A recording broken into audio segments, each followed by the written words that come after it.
Welcome back to 100 Movies Everyone Should Watch, where today we're going to be looking at the 1930s. There are a lot of great movies released in this decade, so I'm going to try and make sure I only spend a little bit of time on each movie.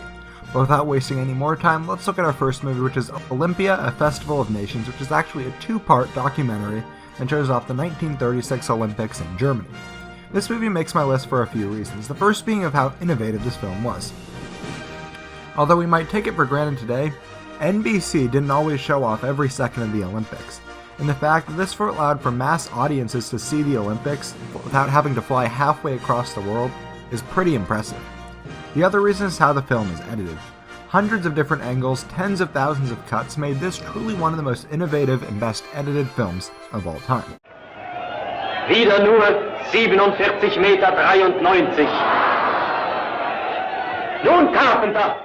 The Grapes of Wrath is one of my favorite books out there, and although I can't say that it's one of my favorite movies, I can say that they did a great job at taking the story and doing a great retelling of it. If you're not familiar with the stories, it centers around a Midwest family and their trip to California. There is a great narrative interwoven with great performances, some unique and great cinematography, and one that you should check out if you haven't seen it. We'd be ashamed if everybody else's children wasn't the same way.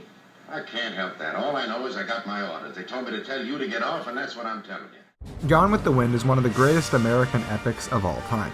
Often called one of the best films out there, the movie tells the romantic story of a wealthy Southern woman who falls in love with a Civil War blockade runner. There are some movies that are so iconic that it would be impossible not to make this list, and this is a perfect example of one of those. From the great dialogue to the fantastic performances, Gone with the Wind is the 75th of 100 movies everyone should watch. Red, you go. Where shall I go? What shall I do? Frankly, my dear, I don't give a damn. Mr. Smith Goes to Washington tells the story of a man who is appointed to fill a vacant spot in the U.S. Senate. Part of what I love about this movie so much is how it deals with political corruption, but does so in a comedic way. Just like The Great Dictator, Mr. Smith handles a major problem, but satirizes it to make it enjoyable by anyone. That combined with the funny dialogue makes Mr. Smith Goes to Washington a must-watch if you haven't seen it. When Foley died, why didn't I clear out? How many times have you heard me say I'm fed up with politics? Although 99.99% of the human population has seen The Wizard of Oz, it is still worth a watch with adult eyes. The movie tells the story of a Kansas girl who is transported... You know the story, I don't want to have to repeat it. My favorite aspect of this film is the political symbolism relating to the late 1800s and the switch to paper money, railroad corruption, and political activists. Watch on your own and see how much you can remember from history class, or use Wikipedia as a supplement. But either way, make sure you check out The Wizard of Oz. I'll get you, my pretty, and your little dog, too. The Grand Illusion is a French war drama centering around two soldiers captured in German POW camps and their attempts to escape. I love survival and escape movies, and this is so well embodies that intense feel. Well acted, shot, and written, The Grand Illusion is a modern movie that was released in 1937 and a must-watch for all thriller fans. D'un côté des enfants qui jouent aux soldats, et de l'autre des soldats qui jouent comme des enfants. Snow White and the Seven Dwarfs is one of the first, but also one of the best animated films out there. The classic tale of jealousy, revenge, and little people harboring a princess was one of Disney's best early feature-length films. A fun and entertaining story intertwined with a great soundtrack, incredible animation, and a good time throughout. Although this is one of the most juvenile of all films on this list, it is still great. The film has great voice acting and today has some pretty awesome restorations, which makes this classic a must-watch. Magic mirror on the wall, who is the fairest one? Fury was directed by Fritz Lang, the director who I consider to be the best of all time.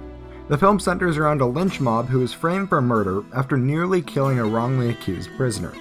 This is an intense, violent thriller, and a movie that is decades ahead of its time. To this day, I don't think there has ever been a movie quite like this that has combined so many different themes to form a rather confusing story. Topped off with an ambiguous main character, great performances, an incredible script, awesome visuals and cinematography, Fury is an excellent movie that you absolutely should watch. We're going out there, Tom. We're going to get them skunks. We're going to kill them the way they killed Joe. Whatever you say, Charlie, and whenever. King Kong is one of the most iconic film characters and one of the most iconic films of all time. I'm certain most people know the conclusion to this movie, but the journey to that is just as fantastic. A great narrative, some deeper themes about segregation, and some fantastic set and prop design make King Kong one of the most classic films out there. With its roots in the horror, action, and adventure, the 1933 King Kong is the best King Kong and the 81st of 100 movies everyone should watch.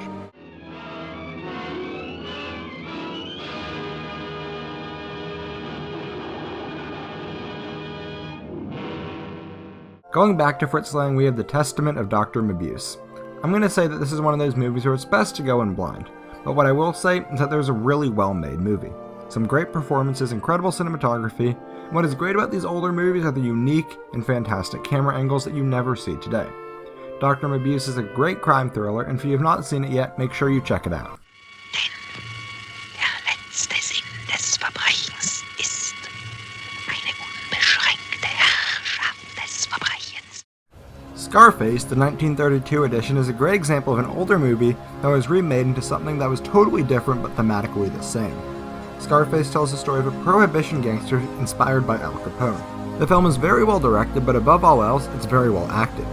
You don't see a lot of early films with performances that are great by today's standards, but this is one of them. Scarface pioneered the gangster genre and is worth a watch today. Don't you know it's Valentine's Day? M is my favorite and might be the best film made before 1960. The film tells the story of a serial killer and the police's journey to try and catch him. There are so many incredible aspects to this movie. There is yet another excellent performance, but above all else, I love the movie because it pioneered the serial killer genre. If you couldn't tell by this point, I'm a huge Fritz Lang fan, and M is his best work. An intense crime thriller with iconic visuals, great score, awesome sound mixing, and all around, M is a great movie.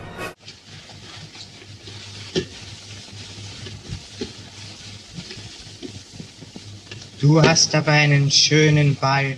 City Lights is my favorite Charlie Chaplin silent film. His beloved character of the tramp meets and falls in love with a blind girl, and tries to raise money to try and help her. This is one of the funniest movies out there and also shows off great storytelling. The movie can be boiled down into a dozen shorts, and if you don't know, that is where Chaplin's career began.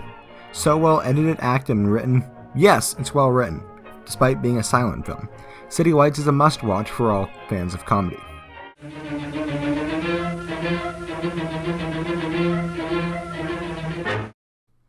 All Quiet on the Western Front is a World War I movie about the horrors of war. Although it isn't as good as Apocalypse Now, thematically, they overlap quite a bit. This film is a fantastic look at war and the public's perception of war in the early 30s right between two major wars. This is a fantastic war drama, and all around well made and well put together. All Quiet on the Western Front is the 86th of 100 movies everyone should watch.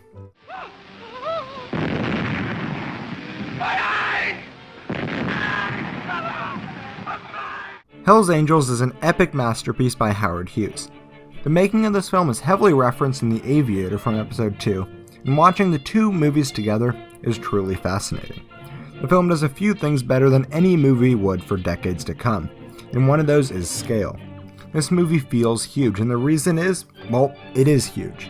Millions of dollars were spent to make this movie, and it paid off. This was an instant classic, a great talkie, and a movie everyone should watch.